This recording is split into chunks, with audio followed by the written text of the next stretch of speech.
El tema que tenemos hoy se llama, bueno, el personaje que tenemos hoy del estudio que venimos haciendo de la esencia de la fe es a Sansón. Yo puse una imagen antitos hace un rato en los dos grupos, principalmente en el de formadores, donde puse una especie de títulos, pequeños títulos, ya que lo están viendo ahorita ustedes al frente. En esa imagen puse Sansón, parte 18, infractor del quinto mandamiento. También puse desobediente, vengativo, mentiroso, suicida. Cualquiera que ve eso inmediatamente podría agarrar y empezar a apedrearme a mí, a decir, ¿cómo se le ocurre decir eso de Sansón, que es un juez de Israel, o fue un juez de Israel, un hombre de Dios y todo lo que sea en la defensa de él? Pero al final vamos a entender por qué razón puse eso, y lo puse con toda la intención de que al observar esas palabras se cuestionaran la razón por la cual Sansón es mencionado de esa manera. Recordemos que la esencia de la fe no está en las personas que están mencionadas en el libro de Hebreos en el capítulo 11, porque la esencia de la fe no son ellos, sino la esencia de la fe es nuestro Señor Jesucristo. El ángel de Jehová, como les aparecía a ellos anteriormente en el Antiguo Testamento, y Jesús para nosotros a través del Espíritu Santo. Para iniciar con la charla de hoy, me gustaría primero compartir una canción que le presten atención. No voy a comentar la canción como tal, es un canto antibíblico que está respaldado por una doctrina antibíblica también. Así que vamos a escucharla durante 3-4 minutos, creo que lo que dura. Préstele atención a cada palabra y si nos da tiempo, al final conversaremos después de esta enseñanza acerca de lo que es la doctrina antibíblica de la prosperidad y acerca de este canto como tal. Porque había pensado, digo yo, ¿qué pongo yo para que me refuerce la clase de hoy? Y se me vino a la mente este canto que hace mucho tiempo lo había escuchado. De hecho, al principio, antes de conocer correctamente lo que es la verdad bíblica, yo pensaba que era un canto extraordinario, y hoy día, después de que ya el Señor ha tratado conmigo, ha tratado a través de su palabra y me ha llevado al convencimiento de lo que es realmente una verdadera guerra espiritual, que no tiene que ver con nosotros, lo que es realmente la fe, que aunque nosotros tenemos que tener fe, tiene que ver todo con Jesucristo. Y de ahí que decidí tomar este canto como base para que podamos aprender un poco más profundo. Lo voy a poner y préstele atención.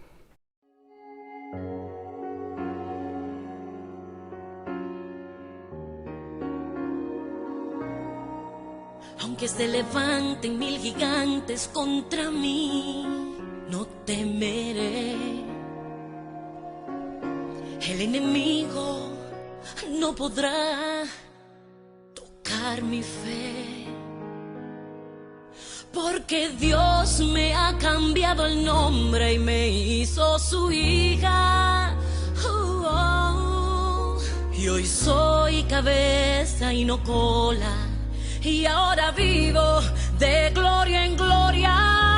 Hoy me apodero de lo que a mí me pertenece, lo que me has quitado me lo devolverás con creces, porque Dios me hizo su hija, y con los hijos de Dios nadie se mete. Hoy me apodero de lo que a mí me pertenece, lo que me has quitado me lo devolverás con creces.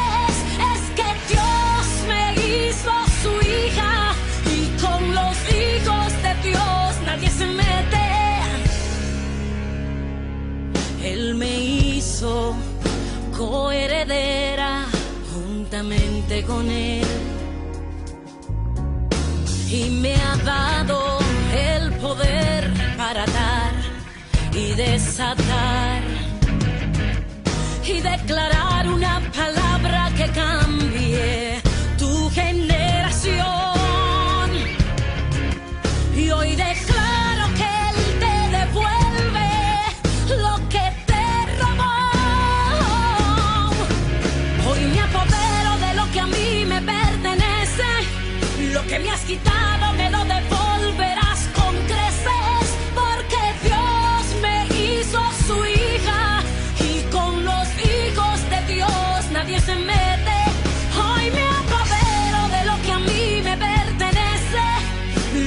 quitado me lo devolverás con creces. Es que Dios me hizo su hija y con los hijos de Dios nadie se mete. Yo te arrebato mi familia, yo te arrebato mi salud, yo te arrebato los tesoros de los cielos que pertenecen. Bueno, solamente hasta ahí. Creo que es suficiente. Esta canción es de esta joven Amancio y se supone que le está cantando a Satanás y la música suena agradable, las palabras suenan muy impresionantes, pero hoy, después de que terminemos de hablar de Sansón, usted mismo va a cuestionar si esta canción es bíblica o no. Ya yo puse que es un canto de una doctrina antibíblica, hablando de la prosperidad, de lo que se enseña hoy en día de arrebatar, de declarar. Y es ahí donde nosotros hemos equivocado el norte. Y cuando estoy preparando el mensaje de Sansón, o sea, la persona de Sansón, se me vino a la mente esta doctrina y se me vino a la mente justamente este canto como tal. Entonces, para no continuar con el canto, dejarlo ahí nada más y que quede en la mente de ustedes, vamos a empezar con la persona de Sansón. La persona de Sansón, o sea, cuando mencionamos a Sansón, la figura de Sansón comienza en su nacimiento. Ustedes pueden verlo en Jueces, desde el capítulo 13 hasta el capítulo 16. Él era un juez de Israel y esta historia comienza con el nacimiento de él, cuando su madre, que era estéril, queda embarazada por anuncio del ángel de Jehová. Entonces, cuando nosotros, mis hermanos, observamos que esta historia como tal inicia con una mujer estéril, por lo general, Dios nos muestra a nosotros mujeres estériles para traer al mundo a hombres que Él va a usar. ¿Por qué hace Dios eso? Bueno, para mostrar que la obra no es del hombre, que no es por concepción natural, sino que todo lo que ha venido de Dios para su pueblo y para nosotros como iglesia, todo viene de obras totalmente extraordinarias para desplazar, hacer a un lado al hombre. Y como le dijo él en la historia que estudiamos de Gedeón a Gedeón, el pueblo es mucho, no vaya a ser que se ensorbezca, no vaya a ser que digan que por mi propia mano vencimos a los enemigos. Entonces Dios le dice, son demasiados, y los va reduciendo hasta que quedan solamente 300 hombres y sin armas, con solamente cántaros y con solamente antorchas, y gritando logran vencer al enemigo para Dios mostrar que la gloria le pertenece a él. Bueno, Sansón no sale de este contexto, aunque Sansón es un hombre reconocido como un hombre fuerte, como un hombre que conquistó. Vamos a ver en Sansón ciertas cosas que no van de acuerdo, jamás van de acuerdo con un hombre de Dios, y mucho menos van de acuerdo con lo que nosotros tenemos como concepto de un hombre de fe. Pero aún así Sansón está puesto en el libro de Hebreos, como todos los demás, como las mujeres y los hombres que están puestos en el capítulo 11 del libro a los Hebreos. ¿Por qué razón están puestos ahí? Porque el texto como tal, todo el pasaje que está en el capítulo 11 y capítulo 12 correspondiente a la fe es para exaltar el nombre de Dios, para exaltar el nombre de Jehová. Y en esa historia donde inicia la historia de Sansón en Jueces capítulo 13 al 16, el Señor viene y le hace el llamado a esta mujer de que tiene que cuidar a su hijo y que tiene que guiarlo bajo los preceptos de la ley nazaria. O sea, él debe ser un nazir. Un nazir es una persona dedicada a Dios, alejado de ciertas cosas que lo apartan de Dios. Entonces, un nazir es un hombre o una mujer, puede ser un hombre o una mujer, consagrados a Dios. Ese es el voto que se describe en Números capítulo 6, cuando habla de quién es un nazir o un nazario. Cuando la gente habla de que Jesús era nazareno, confunden el ser nazareno con el ser nazario o ser nazir. Nazareno es por una ciudad. El Señor vivió en una ciudad que se llamaba Nazaret y por eso le llamaban Nazareno, pero el Señor no era Nazir. O sea, el Señor no era del voto nazario. Así que no podemos confundir lo uno con lo otro. Lo que sí es para este hombre al cual la mamá, a su madre le fue indicado que debía de guardarlo, de apartarlo de ciertos parámetros para que este hombre estuviera al servicio de Dios. La palabra Nazir o la palabra Nazar significa básicamente atar, significa básicamente enlazar. Eso significa que la persona es apartada para atarse, enlazarse a Dios directamente. Los hombres o las mujeres que se hacían nazir o nazarios lo podían hacer de manera voluntaria por un tiempo definido o por un tiempo indefinido o por toda la vida. En el caso de Sansón no fue una decisión de él, fue Dios el que le pidió a la madre que lo tenía que consagrar. Y dentro de las cosas que él tiene que hacer como reglas del nazir, o tenía que hacer él y su madre, estaba el no ingerir uvas ni derivados de la uva. No podía ingerirse nada que tuviera vinagre, no podía tomarse nada que tuviera algún tipo de licor. Eso lo encuentra ya en el libro de Números, en el capítulo 6. Esto mientras durara el nazareato. No debía cortarse el cabello, es una de las reglas, porque es una señal visible hacia la gente de afuera de que esta persona estaba consagrada a Dios. Es una señal de la cual la gente podía ver y decir, este hombre o esta mujer están consagrados a Dios. Entonces no podía pasar navaja, no podían cortárselo. Sansón nos desarrolla la historia de que era un hombre extremadamente fuerte, que era un hombre excepcionalmente fuerte. Cuando estudiamos la historia de Sansón, nosotros, los que ya conocemos a este personaje, le atribuimos, como la Biblia, la fuerza a la cabellera. Pero la cabellera básicamente era una ordenanza de que él tenía que respetar para tener el favor de Dios. Cuando el Señor nos llama a nosotros, el Señor nos dice a nosotros en Deuteronomio capítulo 28, iniciando desde el verso 1 hasta el 15, dice que si nosotros obedecemos sus mandamientos, tenemos una serie de bendiciones que vienen de parte de Dios, que nos persiguen y que nos van a ser de provecho para nuestras vidas si nosotros hacemos lo que Dios dice. Pero en el mismo Deuteronomio, capítulo 28, a partir del verso 16, nos empieza a decir lo contrario, lo que nos va a pasar de manera mala, o sea, la maldición que cae sobre nosotros si no hacemos lo que Dios dice. Entonces tenemos un condicionamiento donde Dios nos dice, si ustedes hacen esto y lo hacen bien y siguen mis mandamientos, reciben esto. Si obedecen mis mandamientos, si obedecen lo que yo les digo, les va a ir bien. Pero si no lo hacen, entonces les va a ir mal. Y no solo eso, el Señor añade la decisión, y esto es muy importante, la decisión está en ustedes. Ustedes escogen el bien o escogen el mal. Bueno, asimismo se le indicó a Sansón que tenía una serie de cosas que hacer a través de su madre dentro de lo que era el voto nazario. Otra de las cosas que no podía hacer él, aparte de cortarse la cabellera o cualquier nazario, era no pueden acercarse a ninguna persona muerta, ni a un animal muerto. O sea, no pueden mezclarse o tocar muertos, algo que vamos a ver que Sansón falló prácticamente en todas las cosas que se le dijo que no tenía que hacer.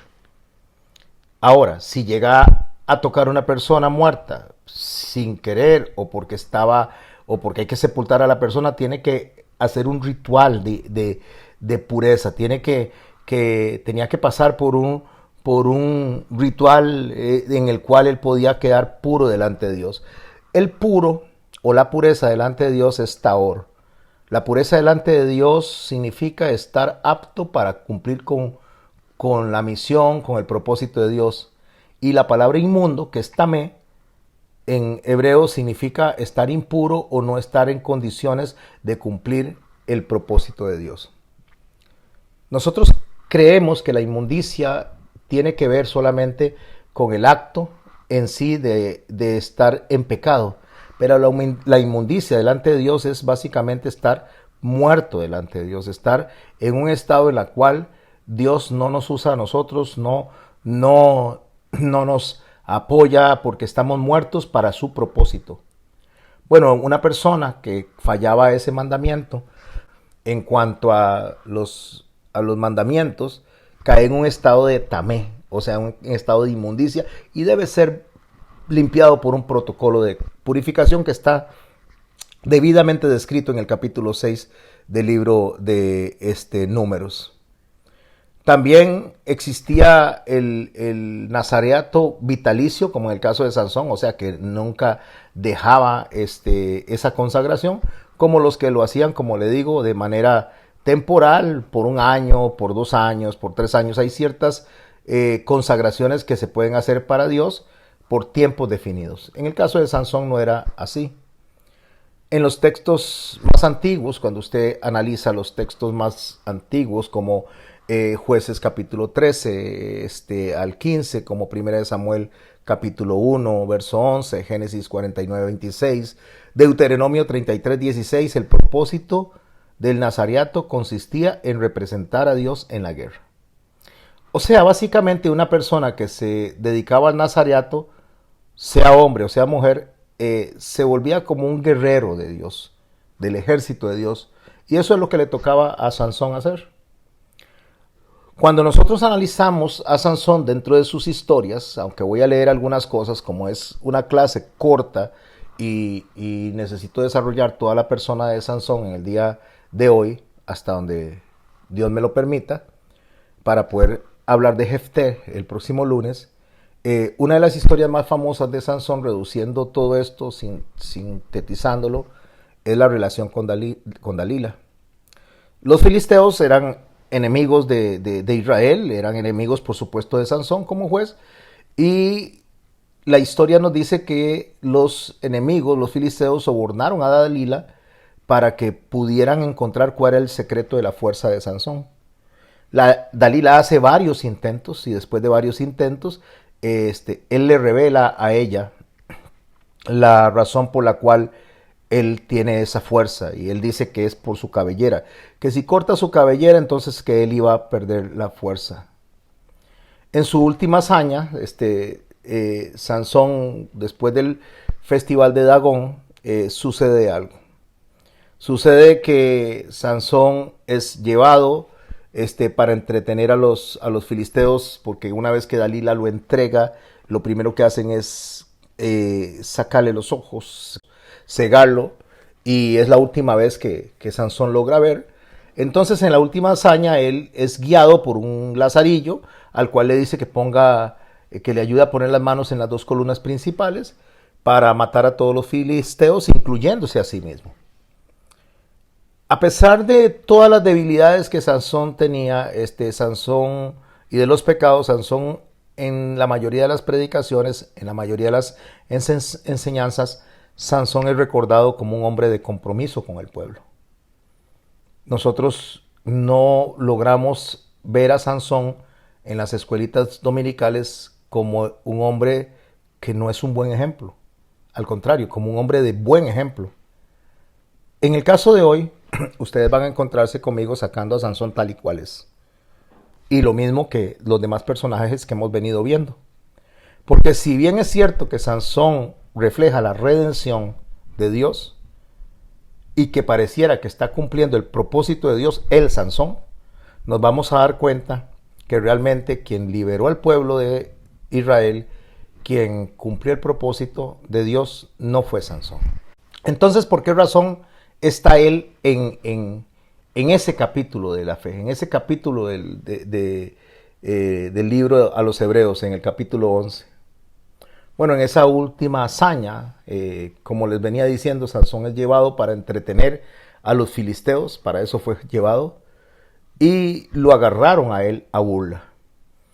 A pesar de esa fuerza que él tenía, Sansón tuvo, entre muchos errores, el confiar en las personas equivocadas. Y quiero enfatizar esto, mis hermanos, confiar en las personas equivocadas. Porque hay muchas personas que están confiando en las predicaciones de alguien o de algunas personas en cuanto a lo que vimos en la canción, en cuanto a la prosperidad, en cuanto a declarar, en cuanto a arrebatar. Están confiando en eso. Entonces, al confiar en ese tipo de mensaje, estas personas están confiando en sus propias fuerzas. Están confiando en sus propios pensamientos, en su propia lógica, en lo que ellos creen que es bueno porque se les está enseñando de que Dios le dio toda la fuerza y todo lo que ellos necesitan para sacar adelante la tarea. Entonces, por eso, cuando se ve a Sansón, se ve como una figura de la cual la gente interpreta que la redención y el cumplimiento del propósito para liberar al pueblo de los filisteos era de Sansón. Pero ahí es donde vamos a empezar a estudiar nosotros. Pero no es así. Y no es así porque el texto, cuando lo estudiamos de manera cuidadosa, nos enseña a nosotros que si fuera por méritos humanos, Sansón no debería estar, ni todos los que hemos estudiado, en ese capítulo de la fe. Jueces capítulo 13 nos enseña a nosotros, desde el primer momento, del primer versículo, que los hijos de Israel hacen lo malo delante de Jehová, de los ojos de Jehová, como el ciclo que se ha venido repitiendo, que hemos venido estudiando. Y ahí es donde empieza toda la historia de Sansón, lo que venimos aprendiendo. Sansón, en el capítulo 14 del libro de Jueces, es descrito como un hombre que se enamora de una mujer filistea y que se quiere casar con ella. Esto contra la voluntad de sus padres. Sus padres no estaban de acuerdo con eso. Si nosotros estudiamos que Sansón estaba o quería casarse con una mujer filistea sin la aprobación de sus padres, sin el deseo de sus padres, ya Sansón empieza, aparte de muchos errores y muchos pecados, a caer en la falta de los mandamientos de Dios. Ahora nosotros nos podemos preguntar, ¿quién estaba primero, Moisés o Sansón? Pues lógicamente que Moisés. Así que Sansón conocía los mandamientos de la ley de Dios.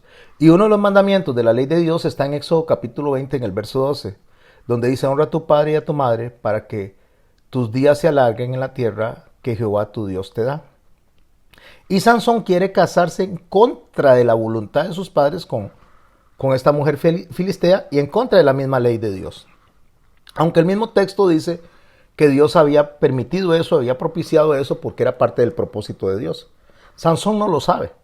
Entonces, como Sansón no sabe que Dios está orquestando que él se acerque a esta mujer filistea, vamos a pensar en la providencia de Dios y en lo que Dios permite para su propio propósito.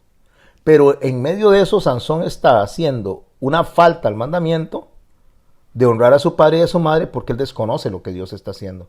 Él solamente lo está haciendo porque sale de su corazón. Un corazón rebelde, un corazón egocéntrico, un corazón orgulloso, y ahora lo vamos a ver, todo lo que un corazón vengativo, muy vengativo. Sansón después, en ese mismo capítulo 14, mata a un león. En el cuerpo del león se hace un panal de abejas y Sansón se acerca y toma de esa miel y le da a sus padres. Entonces está infringiendo el mandamiento nazario, donde decía que no tenía que acercarse a los muertos. En una manera solapada le está mintiendo a sus padres porque les está ocultando la verdad de donde proviene esa miel. Así que Sansón cae en ese momento también en mentira, en deshonra, infracciones también a la ley del Señor. Una vez que se da esto, Sansón hace un enigma, lo dice el capítulo 14 del libro de los Jueces. Un enigma es una adivinanza de la cual él la oculta a los filisteos. Y la mujer con la que él se quiere casar, le insiste que le diga de la adivinanza. Él vuelve de nuevo a caer y confiar en esta mujer, o confiar en los enemigos. Esa es la tendencia de él, de confiar en el enemigo.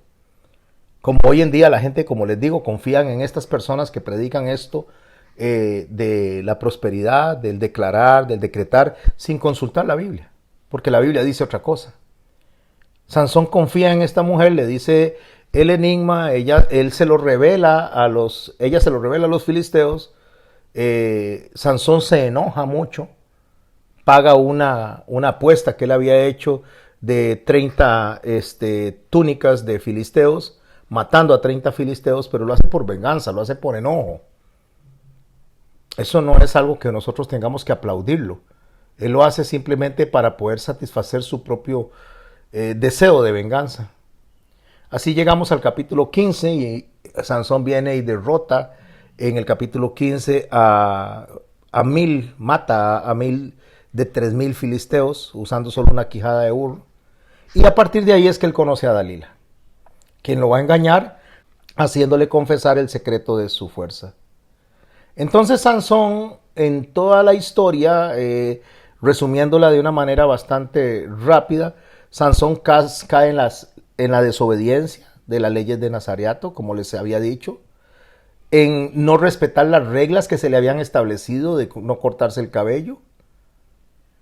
Él desobedece en todas esas áreas y cae en exceso de confianza. Se acerca a una pareja equivocada y recuerde que el Señor dice que no nos unamos en yugo desigual. Son esas personas que siendo creyentes se unen a personas que son ateas, no creyentes o tienen otro tipo de creencia no en Dios, ni siquiera en el cristianismo, sino incluso hasta en otras religiones. Y estas personas se unen a esas personas, entonces van a tener tarde o temprano van a tener problemas. Dios lo advierte, Sansón se enamora de estas mujeres filisteas y no en una ocasión, sino en repetidas ocasiones. Aún, como les dije, aún ante la desaprobación de sus padres, entonces elige las personas inapropiadas y deshonra a sus padres. Da una confianza ciega en las personas, como le pasó con Dalila. A pesar de que Dalila en varias oportunidades le mostró que lo estaba engañando, que lo estaba probando, él terminó confiando el secreto a ella, hasta quedar totalmente vulnerable delante de él. Era un hombre impulsivo, un hombre que se enojaba fácilmente, que reaccionaba con muchísima ira. Era arrogante, era orgulloso, porque él no veía, no observaba que su fuerza y don venía de Dios, sino que más bien él confiaba en su propia fuerza, más que en Dios mismo, que en la intervención divina. Por eso lo vemos reflejado en el comportamiento de él, que él menospreciaba a los enemigos. Tenía una falta de respeto a los enemigos. ¿Por qué toda esta introducción? Toda esta introducción es para hablar del canto que puse al principio. Y respeto a los enemigos. Y respeto a las autoridades, aunque las autoridades sean enemigas. Cuando llegamos a este punto, aquí es donde vamos a analizar justamente algo que nos va a quitar las vendas a nosotros y algo que nos va a enseñar a nosotros cómo funciona el reino de los cielos. Cómo funciona la guerra en los lugares celestes. Cómo es que nosotros no podemos venir y tomarnos una atribución que Dios no nos ha dado. Respeto al enemigo. Ahora, cuando hablo de respeto al enemigo, voy a hablar del principal enemigo. Voy a hablar de Satanás. Cuando se le pierde el respeto a Satanás, entonces nosotros venimos y caemos en conductas equivocadas, creyendo que nosotros podemos pelear, podemos vencer a Satanás por nuestras propias fuerzas. Ese es perderle el respeto al enemigo. Fue lo que Sansón hizo, le perdió el respeto al enemigo. Y como cuando se le pierde el respeto al enemigo, piensa que ese enemigo nunca lo va a poder vencer. Pero resulta que la fuerza que nosotros tenemos y la fuerza que tenía Sansón no viene de nosotros, sino que viene de Dios.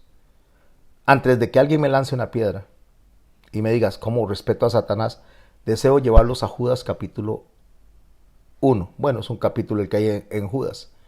Cuando Judas está peleando por el cuerpo de Moisés, él está hablando acerca de los tiempos.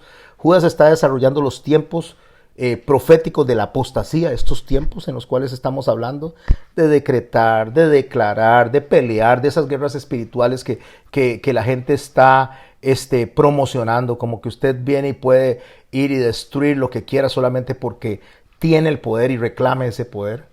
Entonces Judas, proyectándose hacia el futuro, hacia nuestros tiempos, hablando justamente de los tiempos de apostasía, de los tiempos donde la iglesia no valora la obra de Dios, sino que se valora a sí misma, sino que cree que tiene la fuerza en sí misma. Dichosamente no toda la iglesia, hay un remanente que no, pero así es como sucede. Judas desarrolla esto y nos enseña algo que va a poder darles a ustedes explicación de lo que acabo de decir respecto al enemigo. En Judas capítulo 1, en el verso 8 dice así: no obstante, de la misma manera, también estos soñadores mancillan la carne. Cuando habla de estos soñadores, está hablando de las personas, mis hermanos y mis hermanas, que están en los tiempos de apostasía, esos maestros de la prosperidad, esos maestros y falsos profetas que están enseñando lo que Dios no enseña. A eso se está refiriendo Judas. No obstante, de la misma manera, también estos soñadores mancillan la carne, rechazan la autoridad y blasfeman de las potestades superiores. Préstele atención a esto, mis hermanos, porque esto es muy importante. Tenemos que tomarlo con lupa. Tenemos que prestarle mucha atención. Dice que estos soñadores, o sea, estos de los tiempos de apostasía, estos apóstatas, le llama soñadores porque son personas que viven en su propio mundo, en sus propios deseos. Estos soñadores, dice, mancillan la carne, o sea, mancillan la humanidad, significa no entienden lo que es la humanidad del ser humano, la debilidad del ser humano y la sujeción que debe tener el ser humano hacia Dios y todo lo que es Él, incluyendo las autoridades que Él establece. Por eso Pablo a los romanos les escribe que nos debemos de someter toda persona se debe someter a las autoridades superiores porque por Dios han sido establecidas. Y quien se opone a esa autoridad se resiste a lo establecido por Dios y acarrea condena para sí mismo, es lo que dice el Señor. Entonces, lo que nosotros estamos viendo aquí es justamente la verdad del respeto a la autoridad, el respeto incluso al enemigo como autoridad, al enemigo como la persona con la cual yo tengo que combatir. Ahí está el texto diciendo que estos soñadores, estos apóstatas, estas personas no respetan la autoridad y blasfeman con las potestades superiores.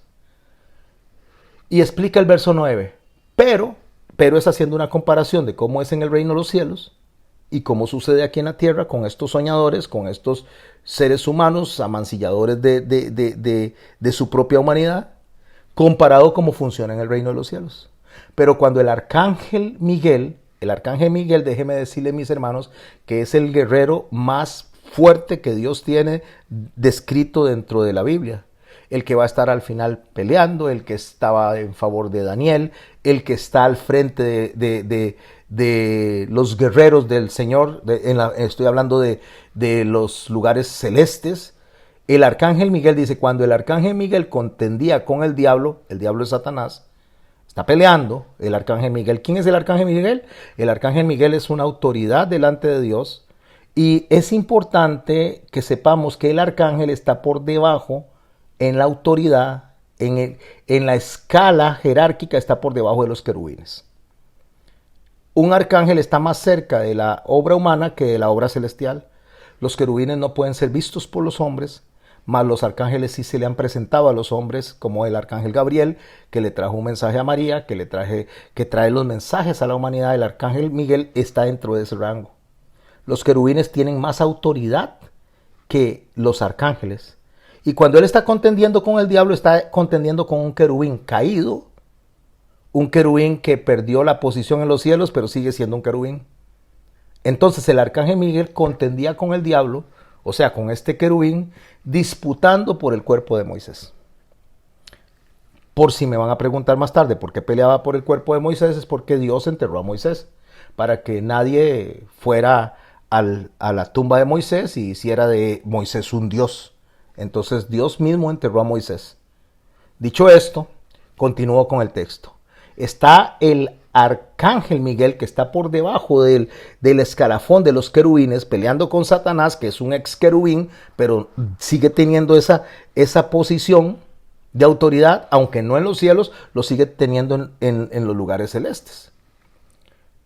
Este arcángel Miguel no se atreve a proferir maldición contra él. ¿Contra quién? Contra el querubín. No se atreve a hablarle mal, no se atreve a retarlo, no se atreve a decir algo que deshonre, que le falte respeto a esa autoridad. Esto es importante, dice.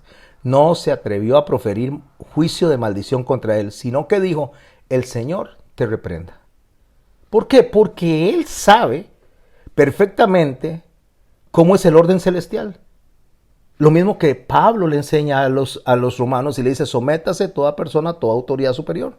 El Señor Jesucristo se sometió a una autoridad superior, al Sanedrín, a los romanos. Fue crucificado porque se sometió. Él le dijo a Pedro que si fuera que él le pedía a Dios 12 legiones de ángeles para que lo salvara, Dios se los hubiera enviado, el Padre se los hubiera enviado. Pero no, ¿cómo se iba a cumplir las profecías si no sucedía que él fuera a la cruz? Entonces él se sujeta a las autoridades de la tierra que lo van a crucificar por cumplir con la voluntad del Padre y el juicio del Padre, por satisfacer la justicia del Padre. Pero estos, verso 10, escuche, pero estos está refiriéndose a quienes, a esos soñadores, a esos apóstatas, a esas personas que están predicando lo que Dios no dice que se predique, pero estos blasfeman de cuantas cosas no conocen. Esto es importante. ¿Cuándo blasfeman? Cuando le dicen a las personas que peleen contra las autoridades enemigas, creyendo que ellos tienen todo el poder, creyendo que ellos pueden vencer al enemigo y no sujetarse realmente a lo que Dios establece y al orden que Dios establece. Que no es así como funciona. Porque cuando el Señor le dijo a Asaf, quédese quieto, esta pelea no es suya, sino que es mía, cuando le dijo quédese quieto, era quédese quieto en cuanto a hacer guerra. Pero le dijo oren y alaben.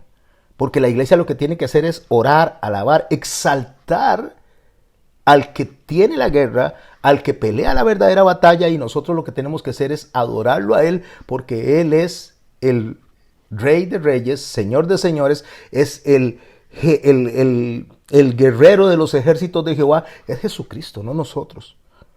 Entonces, cuando se refiere a estos hombres blasfemos, cuando se refiere a estos hombres soñadores, no lo digo yo, lo dice el texto en el verso 8, Judas 1:8, a estos que blasfeman por cosas que no conocen y en las que por naturaleza conocen, se corrompen como animales irracionales. ¿Qué es lo que está diciendo?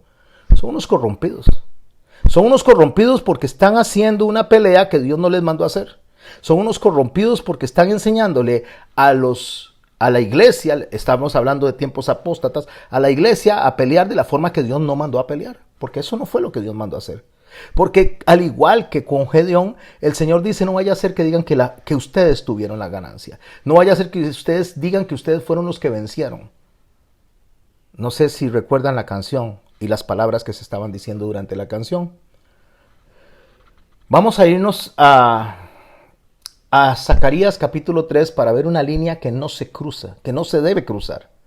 Y si estoy hablando del respeto a los enemigos, que Sansón no tenía, el respeto a los filisteos, el respeto a las personas en las cuales él debió de haber observado y no haberlos visto con menosprecio, sino como con cuidado. Porque cuando a Satanás se le ve con menosprecio y no con cuidado, entonces Satanás en sus maquinaciones no se enreda, porque nosotros pensamos que estamos tan blindados, que nosotros podemos con una espadita plástica vencer a Satanás y que él va a salir huyendo y se va a asustar de nosotros. Entonces, para entender la línea que no se cruza, mis hermanos, vamos a Zacarías capítulo 3. Cuando habla de la visión del sumo sacerdote de Josué. El sumo sacerdote se refiere a Jesucristo, el cual aparece en el Antiguo Testamento como el ángel de Jehová. En el verso 1 del capítulo 3 de Zacarías dice, me mostró al sumo sacerdote Josué, el cual estaba delante del ángel de Jehová. Escuche. Está el sumo sacerdote Josué delante del ángel de Jehová. ¿Quién es el ángel de Jehová? Jesús, es una teofanía de Jesús. Y Satanás estaba a la mano derecha para acusarle. O sea, Satanás está ahí para acusar al sumo sacerdote, para hacerlo quedar mal. Y escuche lo que dice Jehová. Porque cuando está hablando de Jehová, está hablando de Jesucristo también. Y dijo Jehová a Satanás. ¿Cuál Jehová? En el verso 1 dice ¿quién? El ángel de Jehová. O sea, la figura de Jesucristo en una teofanía del Antiguo Testamento, como Él es Dios, dice a Satanás, escuche, Jehová te reprenda. Estoy hablando del ángel de Jehová, de la teofanía de Jesucristo. No ataca a Satanás, dice Jehová te reprenda, refiriéndose al Padre, a la voluntad del Padre. Jehová te reprenda, oh Satanás. Jehová que ha escogido a Jerusalén te reprenda. Mis hermanos, ni el ángel de Jehová cruzó esa línea que cruzan los apóstatas. Ni el ángel de Jehová cruzó esa línea que cruzan estos que andan declarando a cielo abierto contra el mismísimo Satanás, que te amarro, que te ato, que declaro. Ni siquiera el ángel de Jehová dijo eso. El ángel de Jehová, que representa a Jesucristo en una teofanía del Antiguo Testamento, mis hermanos, dijo: Jehová que ha escogido a Jerusalén te reprenda. Esto es importante, mis hermanos. Cuando Jesús, vamos a hablar de Jesús, cuando Dios permite que Satanás acose a los discípulos, que cuando Dios permite que ellos sean llevados o se alejen huyendo en el tiempo de la captura del Señor Jesucristo, una de las cosas que le dice el Señor Jesús, lo puede leer en Lucas capítulo 22, versos 31 al 32, cuando Pedro le dice que él no va a ceder, que él no va a huir como todos los demás, Jesús le dice algo a Pedro, y escuche por favor, verso 31 de Lucas 22. Dijo también el Señor: Simón, Simón, he aquí Satanás os ha pedido para zarandearlos como a trigo. Escuche, Satanás pidió zarandearlos como a trigo. ¿Qué sería lo normal de un predicador actual de la prosperidad? De un apóstata, de un blasfemo, de un soñador. Lo repito porque quiero que quede claro lo que Judas dice acerca de los tiempos actuales. Hubiera dicho: ato a Satanás, inhabilito, lo hago inoperante, declaro que no puede atacarme, le cruza la línea que no cruzó el arcángel Miguel, cruza la línea que no cruzó el ángel de Jehová. La cruzan estas personas. Y si hubiera sido una de estas personas que está hablando con Pedro, le diría: Pedro, declara, ata y haz que Satanás quede inoperante. Pero escuche lo que dice el Señor Jesucristo. Estoy hablando del Señor Jesucristo. En el Antiguo Testamento, el ángel de Jehová le dijo a Satanás que el que había escogido a Jerusalén lo reprenda, que Jehová que había escogido a Jerusalén sea el que lo reprenda. Le dice a Pedro en el verso 32 de Lucas 22, pero yo he rogado por ti. No le habló de declarar, no le habló de pelear. Dice, yo he rogado por ti, ¿para qué? Para que tu fe no falte. Por eso, mis hermanos, tenemos que saber qué es la fe y cómo opera la fe. ¿Qué le rogó al Señor? No que no los zarandeara, no que no pasaran por el tiempo difícil, no que no tuvieran que escapar y huir asustados como lo hicieron, sino que cuando eso venga, la fe no falte. Y tú, le dice a Pedro, usted, una vez que hayas vuelto, o sea, que haya recapacitado, que se haya arrepentido, que se recuerde lo que el Señor le había advertido, confirme a sus hermanos. ¿A quiénes? A los demás apóstoles. Cuando van a Galilea y Pedro llega a Galilea, a confirmar significa a ayudarlos a levantarse también del bache en el que están. Él le dijo, estoy hablando de Pedro, Señor, dispuesto estoy a ir contigo no solo a la cárcel, sino también a la muerte. Es muy probable que sí, porque Pedro fue un hombre que levantó la espada para defender a Jesús, pero no fue lo que Jesús le está diciendo ahí. Él no dijo, mira Pedro, cuando eso pase, levante la espada, declare, luche, haga esa guerra espiritual que todo el mundo anda diciendo allá en el siglo XXI, en los tiempos finales de la iglesia de la Odisea, haga eso. No le dijo eso. Cuando Pedro le dijo, estoy dispuesto a ir a la cárcel y también a la muerte.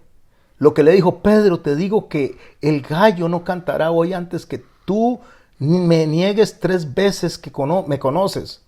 O sea, Pedro, te digo que el gallo no cantará hoy antes que tú niegues 3 veces que me conoces. ¿Qué le está diciendo? Pedro, usted está confiando en su propia fuerza, está confiando en sí mismo y eso no va a suceder. Usted va a flaquear, usted va a caer, usted se va a equivocar, usted va a dudar.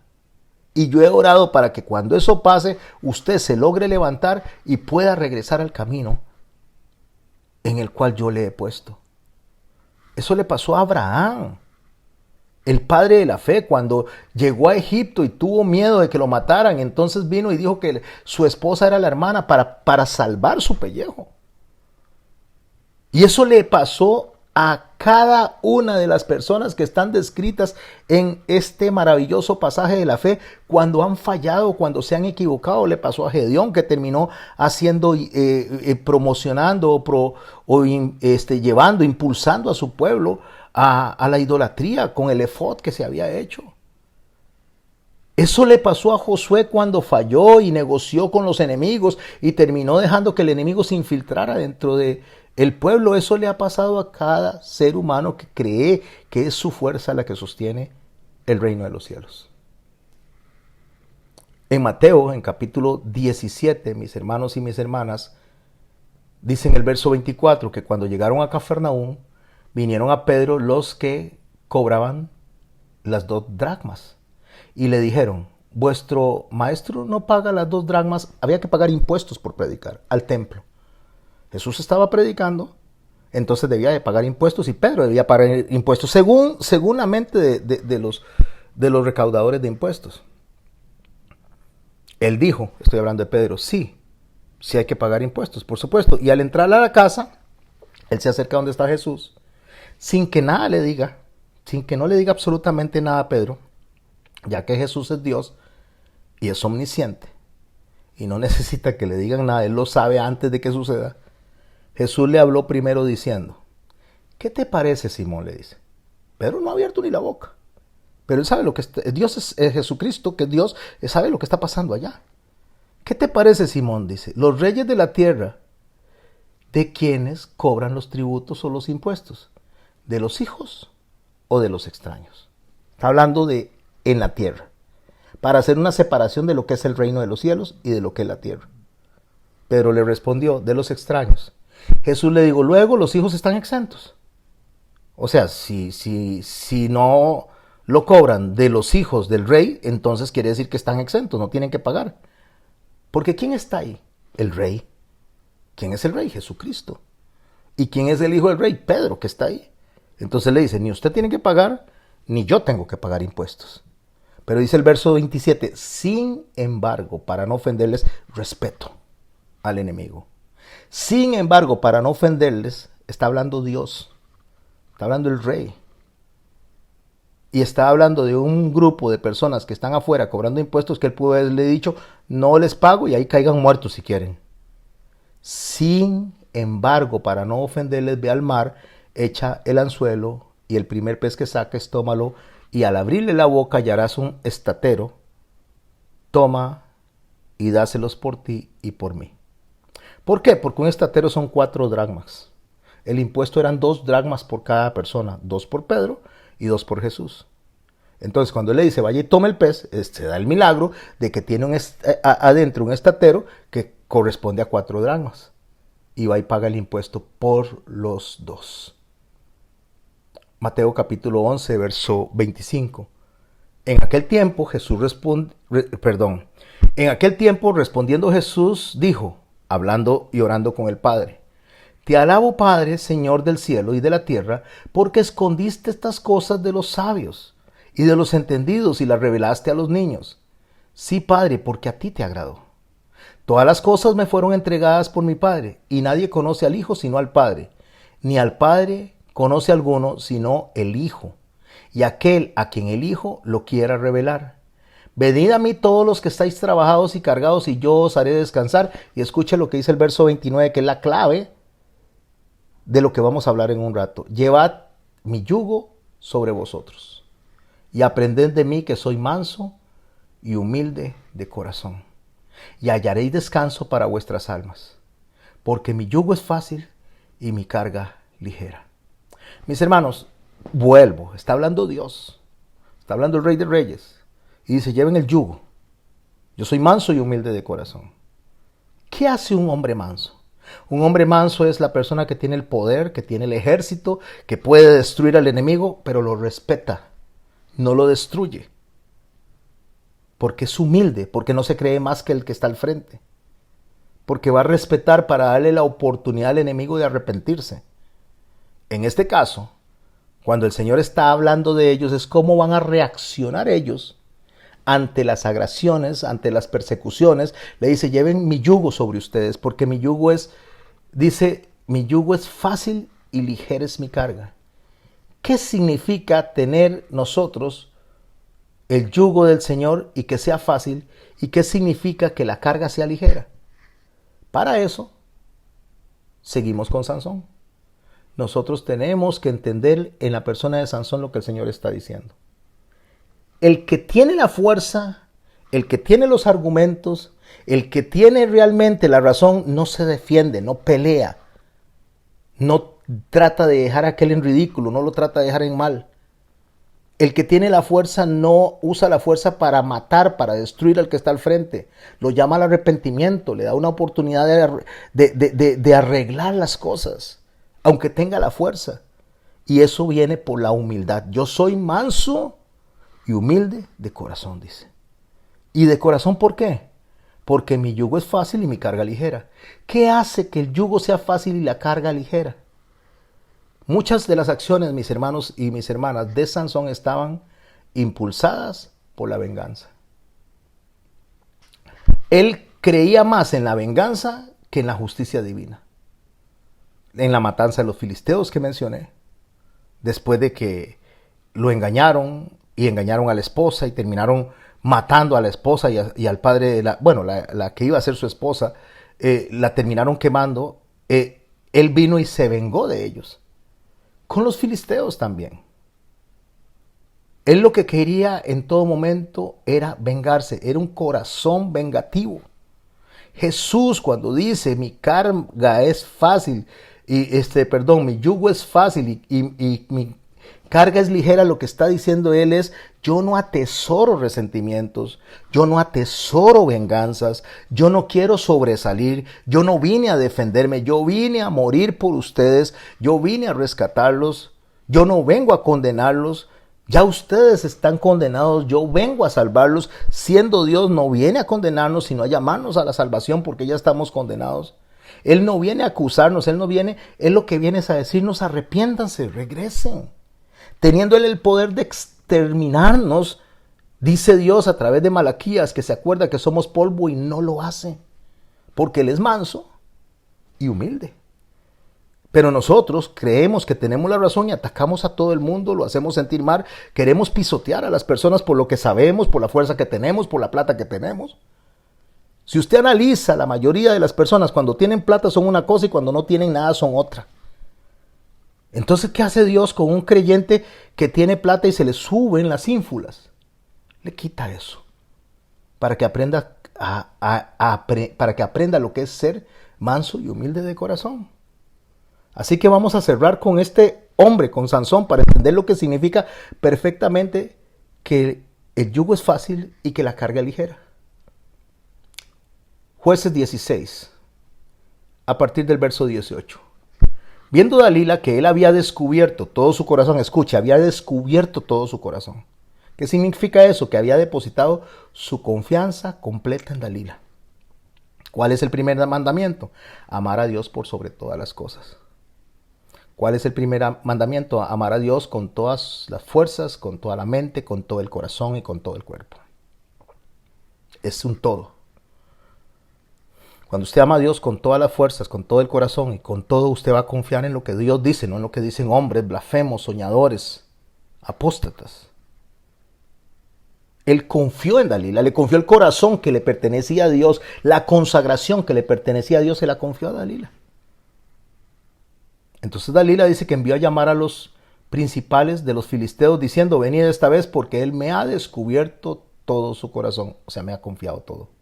Y los principales de los filisteos vinieron a ella trayendo en mano su dinero. o el dinero para ella. Y ella hizo que él se durmiese sobre sus rodillas. Eso es una señal de sumisión. Lo llevó a acostarse en las rodillas. Y llamó a un hombre, ni siquiera ella lo hizo, sino que llamó a un hombre quien le rapó las 7 guedejas de la cabeza. Y ella comenzó a afligirlo. Esto es importante. No sé si usted le había prestado atención. Empieza a hostigarlo. Pues la fuerza se apartó de él porque ella no lo amaba. Y lo hostiga como para ver si todavía tiene fuerza, pero Sansón ya está derrotado delante de el exceso de confianza, el menosprecio al enemigo, la falta de respeto al enemigo, que ni siquiera el ángel de Jehová lo hizo, ni siquiera el arcángel Miguel lo hizo, y David incluso respetó a Saúl cuando le dijo que Dios juzgue entre usted y entre mi persona. Entonces el verso 20 dice el texto, le dijo Sansón, los filisteos sobre ti. Luego se despertó de un sueño, se dijo, o sea, a él mismo dijo, esta vez saldré, como las otras me escaparé. Confiando en él, en su propia persona, en sus propias fuerzas. Voy a declarar, voy a decretar y de esto yo salgo. Pero escuche lo que pasa a las personas que piensan así, a las personas que enseñan así. Dice el texto y por eso lo puse en rojo. Guarde esto. Guárdelo en su memoria, en su corazón, pero él no sabía que Jehová ya se había apartado de él.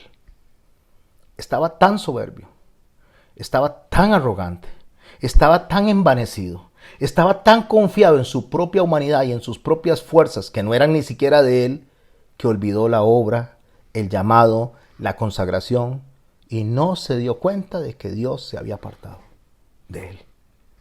No se dio cuenta. Eso es grave, eso es triste, eso es muy triste. Mas los filisteos le echaron mano y le sacaron los ojos y le llevaron a Gaza y le ataron con cadenas para que muriese en la cárcel. Y el cabello de su cabeza comenzó a crecer. Entonces los principales de los filisteos se juntaron para ofrecer sacrificio a Dagón y a su Dios, y para alegrarse dijeron, nuestro Dios entregó. Vea, mis hermanos, voy a hacer una pausa aquí, ya estamos por terminar la clase para que conversemos. ¿Por qué Sansón venció a los filisteos? ¿Por qué Sansón Dios le permitió que tuviera fuerza? ¿Por qué Sansón cuando vengativamente le dijo a Dios que le permitiera hacer eso, por qué Dios se lo permitió? Por lo que estos hombres estaban diciendo. Porque ellos decían, nuestro Dios entregó en nuestras manos a Sansón, nuestro enemigo. No fue nuestro Dios. No fue el Dios de ellos. No fue Dagón. Es lo que Dios, el Elohim, permite o no permite. Y la gente le atribuye a lo que es del mundo, a las personas, a estos falsos profetas, a estos soñadores, a estos amadores de sí mismos, a estos que ven a las personas como mercancía para sacarles el dinero, a estas personas que dicen que son todo y saben todo, los ponen en alta estima. Y esos lugares se llenan de gente porque tienen a estas personas en alta estima. La iglesia del fulano, la iglesia del menudito, la iglesia del fulano, la iglesia de la persona. Entonces es lo mismo que ellos están diciendo. Dios entregó en nuestras manos a Sansón, nuestro Dios, entregó en nuestras manos a Sansón, nuestro enemigo. Y viéndolo el pueblo, alabaron a su Dios, a Dagón, diciendo, nuestro Dios, Dagón, entregó en nuestras manos a nuestro enemigo y al destruidor de nuestra tierra, el cual había dado muerte a muchos de nosotros. Y aconteció, verso 25, jueves 16, que cuando sintieron alegría en su corazón, dijeron, llamad a Sansón para que nos divierta. O sea, nos vamos a burlar de él. Y llamaron a Sansón de la cárcel, y sirvió de juguete delante de ellos, lo tenían de mofa, y lo pusieron entre las columnas. Entonces Sansón dijo al joven que lo guiaba, al lazarillo, que le guiara de la mano, acércame y hazme palpar las columnas sobre las cuales descansa la casa para que me apoye sobre ellas. Y la casa estaba llena de hombres y mujeres, y todos los principales de los filisteos estaban allí. Y en el piso alto había como 3,000 hombres y mujeres que estaban mirando el escarnio de Sansón. O sea, estaban viendo cómo lo avergonzaban, cómo lo humillaban. ¿Qué era lo que ellos decían desde las graderías? Nuestro Dios entregó en nuestras manos a Sansón, nuestro enemigo. Eso era lo que decían constantemente. Nuestro Dios entregó en nuestras manos al enemigo. O sea, le estaban dando el tributo al dios Dagón. Y no entendían que Sansón estaba ahí por haber faltado a la voluntad de Dios. Entonces estaban exaltando a Dagón. Y eso Dios no lo iba a permitir. Eso Dios no iba a permitir que la gente siguiera blasfemando por su nombre. De su nombre, perdón. Dios no iba a permitir que la gente siguiera blasfemando de su nombre. Sea quien sea. Entonces clamó Sansón a Jehová y dijo: Señor Jehová, acuérdate ahora de mí y fortaléceme, te ruego, solamente esta vez, oh Dios, solamente esta vez, para que de una vez tome venganza. Escucha este corazón. Este corazón no estaba apelando por la justicia. Este corazón estaba apelando por la venganza. Para que de una vez tome venganza de los filisteos por mis ojos. No por el nombre de Jehová. No por blasfemar contra Jehová. No por decir que Dagón lo había entregado. No por exaltar. No, por mis ojitos. Por mis ojos. Asió luego Sansón las dos columnas de en medio, sobre las cuales descansaba la casa, echó todo su peso sobre ellos, su mano derecha sobre una y la izquierda sobre la otra, y dijo Sansón: yo muera con los filisteos. Ahí básicamente hay un suicidio práctico. Muera yo con los filisteos. Entonces se inclinó con toda la fuerza y cayó la casa sobre los principales, sobre todo el pueblo que estaba en ella, y los que mató al morir fueron muchos más de los que había matado durante toda su vida. Entonces Sansón mata a todos los filisteos, y recordemos la frase que quiero que tengan presente. Recordemos esta frase, la frase que dice Jueces en 16, capítulo 20, porque él no sabía que Jehová se había apartado de él. Pregunta: ¿por qué logró vencer Sansón? ¿Por qué Dios respaldó a Sansón? ¿Por qué Dios permitió que Sansón ganara esa lid y lograra matar a todos esos hombres? Porque estaba en ese lugar siendo blasfemado el nombre de Jehová. Porque estaba siendo exaltado el nombre de Dagón. Porque nunca ni los filisteos le estaban dando la gloria a Dios, ni Sansón le estaba dando la gloria a Dios. Porque ni siquiera Sansón estaba preocupado por la gloria y el nombre de Dios, sino por sus ojos y vengar sus ojos. Y cierro con esto para que conversemos del tema. Capítulo 36 del libro de Ezequiel. Este es el centro de por qué están todos estos hombres y estas mujeres en este libro de Hebreos, en el capítulo 11. Esta es la esencia de lo que el Señor dice.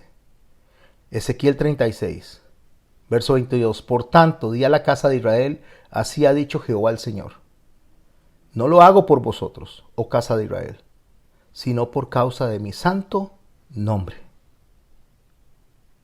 Muchas veces usted podrá ver milagros en esos lugares.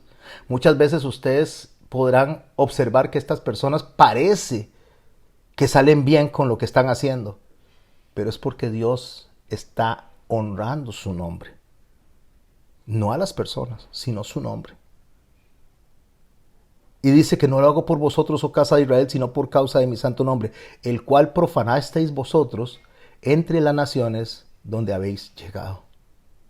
Y santificaré mi gran nombre profanado entre las naciones, el cual profanasteis vosotros en medio de ellas. ¿Por qué?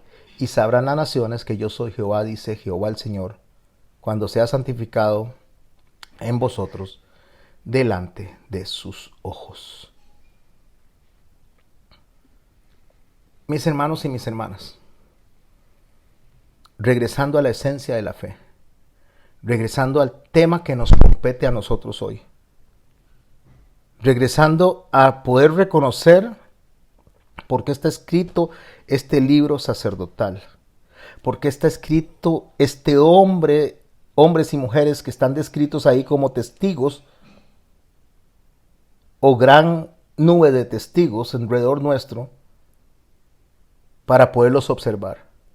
No es para observarlos a ellos, es para ver en ellos al que los sostuvo hasta el final, incluyendo a Sansón. Por eso en el capítulo 12, en el verso 2 dice, puesto los ojos en Jesús, que es el autor y consumador de la fe. En Jesús. Nosotros no tenemos que estarnos tirando flores. No tenemos que estar pensando que la batalla es nuestra, que la pelea es nuestra. Nosotros estamos protegidos por el Señor porque a Él le place. Porque la batalla es suya. Porque la guerra es suya. Porque Él está a la diestra del Padre, solo esperando que terminemos la carrera. Él dijo, he preparado un lugar para vosotros. En la casa de mi Padre muchas moradas hay. Si así no fuera, yo os lo hubiera dicho. Voy pues a preparar un lugar para vosotros. Él prepara ese lugar porque nosotros no podemos llegar, porque nosotros caemos en la arrogancia, nosotros caemos en la exaltación propia, nosotros caemos en que nos creemos mejor que los demás, nosotros caemos en que creemos que nuestra sabiduría, nuestros pensamientos, nuestras opiniones son lo mejor. Nosotros caemos en la falta de humildad y en la falta de mansedumbre. Y Jesús dijo, yo soy manso y humilde de corazón. ¿Por qué? Zacarías dijo que Jehová le había dicho a Satanás, hablando del ángel de Jehová, Jehová te reprenda. Jehová que escogió a Jerusalén, te reprenda. ¿Y nosotros? Nosotros nos creemos más que el mismísimo Dios. Nosotros creemos que podemos andar cantando una canción como la que escuchamos al principio. Arrebato, arrebato, arrebato, le arrebato a Satanás. ¿Qué le está arrebatando a Satanás? Nada, si todo le pertenece a Dios, si todo está en las manos de Dios. Satanás está vencido por Jesucristo, no por nosotros. Nosotros tenemos que hacer como le dijo el Señor a Josafat, quédese quieto, esta guerra no es suya, es mía. Ok, entonces me echo a dormir. No, quédese quieto no es echarse a dormir. Quédese quieto es exalte el nombre de Jehová. Exalte el nombre del Señor. Cántele alabanzas, cántele adoración. Adórelo. Exáltelo. No exalte a Dagón, exalte a Jehová. Usted exalta y yo exalto a Dagón cuando nos exaltamos a nosotros mismos. Cuando exaltamos a los pastores, que dicen que son profetas, que dicen que son ungidos de Jehová, que dicen que son de sí mismos dándose calificaciones que Dios no nos ha dado, Dios dice, me acuerdo que son polvo y por eso no los he destruido. Eso es lo que Dios dice. Me acuerdo que son polvo y por eso no los he destruido. Hablando de su misericordia. En Oseas capítulo 11 dice, ¿qué haré con vosotros? ¿Qué haré con usted, Efraín? ¿Destruirlo como hice con Adma y Zeboim? Adma y Zeboim son dos de las ciudades que fueron destruidas cuando Sodoma y Gomorra. No, dice, porque se inflama mi corazón de compasión. Nosotros nos hemos sido destruidos no porque usted sea un buen predicador, no porque yo sea un buen predicador, no porque nosotros seamos los mejores cantantes, no porque seamos los mejores oradores, no porque seamos los mejores discípulos, no porque seamos las personas más eficientes de la iglesia. Nosotros no hemos sido destruidos porque a Dios no le ha placido hacerlo, porque Él es manso y humilde de corazón, porque Él es misericordioso y porque Él quiere que nosotros le demos la honra y gloria. Por eso a Él, no a nosotros, no nos convirtamos en Dagón, sino a Él. Cierro, nos quedan 50 minutos. Hasta aquí lo que subo, hasta aquí lo que voy a presentar. De aquí para adelante la conversación que tenemos nosotros. Cierro lo que es la grabación de la nube en cuanto a la pantalla. A ver, ¿dónde tengo que detener esto? Ya, aquí arriba.